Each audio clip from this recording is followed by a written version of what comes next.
Welcome to Sky High Coaching Conversations. I'm Janelle Ryan, global personal coach and author of Become Extraordinary, joining you from the coastline of Australia. This podcast is raw and unedited, just like life. I work with high-performing professionals, entrepreneurs, and elite athletes who are ready to expand their minds into new ways of thinking, create what once felt impossible, and lead themselves and others with confidence.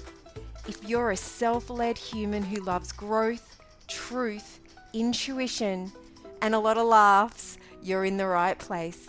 I'm so happy you're here. Let's dive in.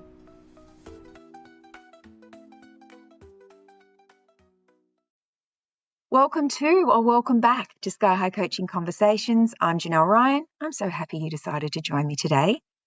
As always, I invite you, as you're listening, to notice what comes up for you. And maybe even note down those thoughts, those ideas, that data, that information that's coming from you. And once the episode is over, you can decide what you may wish to do with that information. Let's dive in. Today's conversation is something that is they're all personal to me, but this one's particularly personal to me. I used to be really proud of my ability to fit in anywhere. I was an expert at reading a room, working out what was expected, and then adjusting myself accordingly. I could be louder or quieter. I could be more serious or more entertaining. I could be more polished or more relaxed. I knew which parts of myself to reveal, which opinions to soften or even silence. I'm kind of embarrassed to say that now. And which stories were likely to land well with the people around me. I thought this was one of my strengths. And you know what? Sometimes it was, because being adaptable is really useful, isn't it? We all adjust our behaviour depending on where we are and who we're with. I don't speak to a corporate leadership team in exactly the same way I speak to my husband over dinner. Well, not usually, right? We learn to communicate with different people. We respect the setting we're in. We become aware of our words and how they and our behaviour affect others. That's part of emotional intelligence. But there's a difference between reading the room and rewriting yourself to suit it. There's a difference between adapting how you communicate and editing who you are. And there's a very important difference between fitting in and belonging. It took me years to realise I was changing myself to fit in, because here's the thing, fitting in isn't always obvious. It doesn't necessarily look like completely changing your personality or pretending to be someone else. It can be much quieter than that. Perhaps you wait until everyone else has spoken before offering your opinion. Maybe you change the way you dress because you want to blend in with the group. You don't want to stand out. Maybe you laugh at something you don't find funny, or you stay silent when a comment makes you really uncomfortable. Maybe you ensure everyone else's needs are met when no one is considering yours. Maybe you soften a clear request until it becomes almost impossible to understand. Maybe you hide how ambitious you are because you don't want people to think you're full of yourself. Maybe you pretend you're happy in a role, a relationship, or stage of life that no longer feels right because everyone around you thinks you should be grateful. Now, none of these decisions seem particularly significant on their own, right? Over time, though, the editing adds up. You can become so skilled at sensing what the room wants from you that you lose touch of what you want from the room. And I think that's worth saying again. You can become so skilled at sensing what the room wants from you that you lose touch with what you want from the room. And here's the thing we know. Fitting in can be rewarded. People may describe you as, easygoing, accommodating, professional, low maintenance, or, a great team player. You may be invited back into the room, included in the group, and praised for how well you get along with everyone. Yet, if this is resonating with you, you know there can be a really strange loneliness in being liked for a version of yourself you've carefully constructed for other people. The approval doesn't quite reach you because somewhere beneath it, you know they haven't met all of you. They've met the version who doesn't disagree, doesn't ask for too much, and never, ever needs help. The version who makes everyone else comfortable. The version who says, "Oh, I don't mind," when she does. The version who knows how to be impressive without becoming inconvenient. You may be surrounded by people and still feel unseen, not necessarily because they're unwilling to see you, but because you've become so practiced at deciding what they're allowed to see.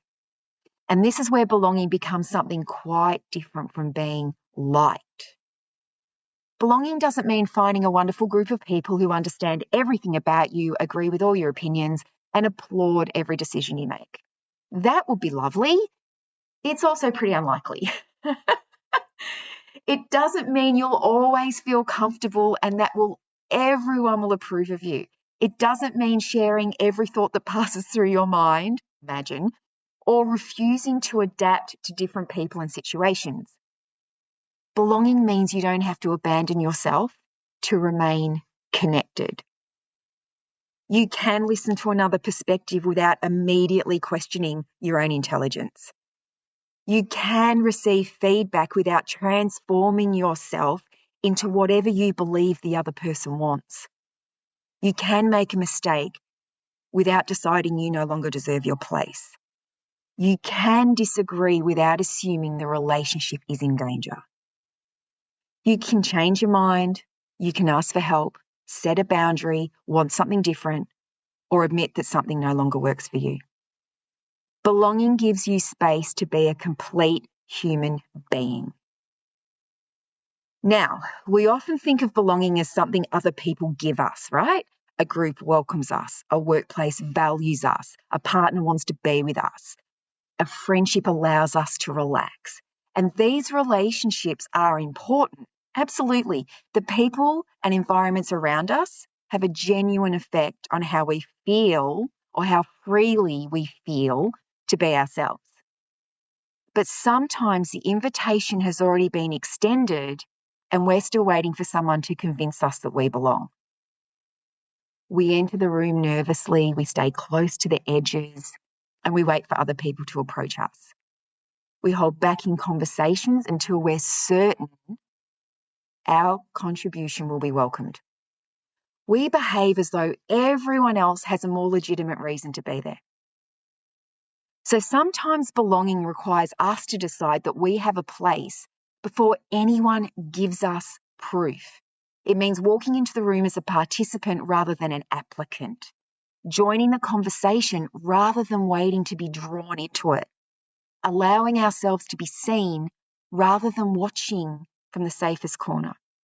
Now, this doesn't mean pretending every room is welcoming or ignoring the very real ways people can be excluded. Some environments do make belonging unnecessarily difficult. I've been in them and you probably have too. But there are also times when the doors open and we're the ones still standing in the doorway. So belonging can sometimes begin with the quiet decision, I am meant to be here too. There's also another form of belonging that's equally important. Do you still belong to yourself when you enter the room? Can you remain connected to your values when someone disagrees with you? Can you hear your own voice when other people have strong opinions about what you should do? Can you stay connected to yourself when someone reacts differently than you hoped? Can you trust your own decision without over-explaining it simply because someone doesn't understand or approve of it? Can you remain on your own side when you make a mistake? Now, this doesn't mean we become rigid or defensive or unwilling to learn. Other people's reactions can contain really useful information. You can consider their response, reflect on your own behaviour, apologize, if an apology is required, and choose differently next time. Absolutely. You can do all of that without turning against yourself. The difference between fitting in and belonging becomes particularly important in leadership. Many women have learned that success comes from understanding what is valued and then delivering it exceptionally well. They work hard, they prepare thoroughly, and they become highly dependable. They learn how senior leaders communicate, how decisions are made, and which behaviours are rewarded. And here's the thing, this can take them a long way.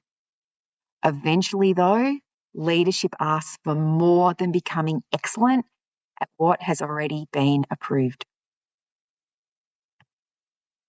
It asks for judgment, it asks for ideas, it asks for challenge, courage, and a willingness to say what others may not yet see. It asks you to bring yourself into the role. Now, a leader who's still focused on fitting in may speak only when they're certain everyone will agree. Then they may avoid, or most likely will avoid, difficult conversations because they don't want to be disliked. They don't want to continue carrying work that belongs to others because asking more of them feels uncomfortable. Or they may imitate the leadership style of the people above them rather than developing one that's genuinely their own. They may have earned their place at the table while still behaving as though it could be taken away at any moment. Belonging changes how you approach that table. You no longer need to prove your worth in every conversation. You can listen without disappearing. You can be warm and clear. You can be thoughtful without endlessly second-guessing yourself. You can lead with soft strength rather than trying to become louder, harder, or more like someone else. And when you lead from that place, you make it easier for other people to belong to. Now, fitting in doesn't only happen at work, does it?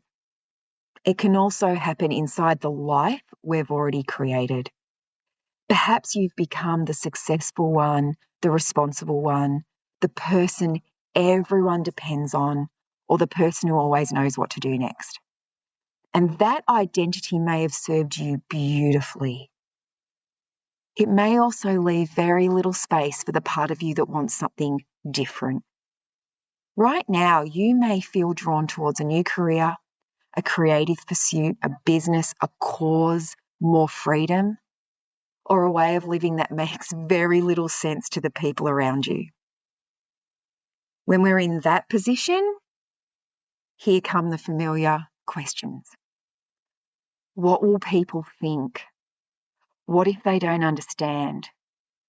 Who am I to want more when I already have so much? What if I change and no longer fit into the life I've built? Sometimes we remain in an old version of ourselves because it's where we know we belong, or more accurately, it's where we know how to fit. A new chapter may ask you to belong to yourself before anyone else fully understands what you're creating. So perhaps it's worth noticing where you feel most relaxed, expressive, and connected to yourself, and where you begin monitoring your words, your body, your opinions, or your ambitions.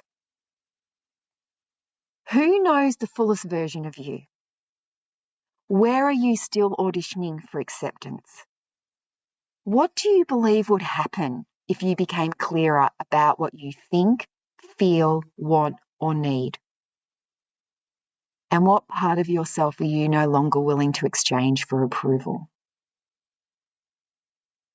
You don't need to enter every situation determined to shock people with your unfiltered authenticity. You don't need to stop listening, adapting, or caring about the effect you have on others. You can remain considerate without disappearing. You can be connected without becoming compliant. You can respect the room without leaving yourself outside the door. That is belonging. It isn't knowing that everyone will approve of you. It's knowing that you will remain connected to yourself, whether they do or not. If you recognize how often you edit yourself to fit the room, the role, or other people's expectations, one of my free blueprints may help you begin changing that. Now, the Unshakable Woman Blueprint is for the woman who's earned her place but doesn't always feel like she belongs there. Perhaps you're the youngest or the only woman in the room. Maybe you over-prepare to prove yourself, wait until you're completely certain before speaking, or make your ideas smaller and safer. This blueprint will help you recognize the patterns influencing how you speak, lead, and take your place while developing greater confidence and trust in yourself. And I know it's called the Unshakable Woman Blueprint, but all genders will benefit from this blueprint if you recognize yourself in this episode. Now, success was the warm-up, is for the accomplished woman who's become very good at fitting into the life and identity she's already created, but can feel that something else is calling her. Perhaps the role, title, or version of success that once suited you no longer feels large enough for who you're becoming. This blueprint will help you begin exploring what's important now and what your next chapter could hold. For women who are ready to go deeper, the Soft Strength Salon is my 6-month coaching immersion for intelligent women who are ready to stop editing themselves and speak, lead, and live with quiet, unshakable strength. Oh my gosh, I love the salon so much. It has been running for years with great success. Inside the salon, you'll have 6 months of coaching with me, alongside women bringing their own dreams, desires, decisions, and next chapters to life. Oh, I'm going to say it again. I love the salon so much. If you prefer one-on-one, I do offer private coaching for entrepreneurs, professionals, creatives, leaders who want highly personal support as they navigate a particular leadership challenge, life decision, opportunity, or change. Thank you so much for joining me on the airwaves today. I'll pop those links. I didn't say. I'll pop those links in the show notes. Oh my gosh, it's time for me to wind up. I'm starting to trip over my words. So I'm going to go. Until next time, keep expanding, creating, and leading, and enjoy the rest of your day. Bye.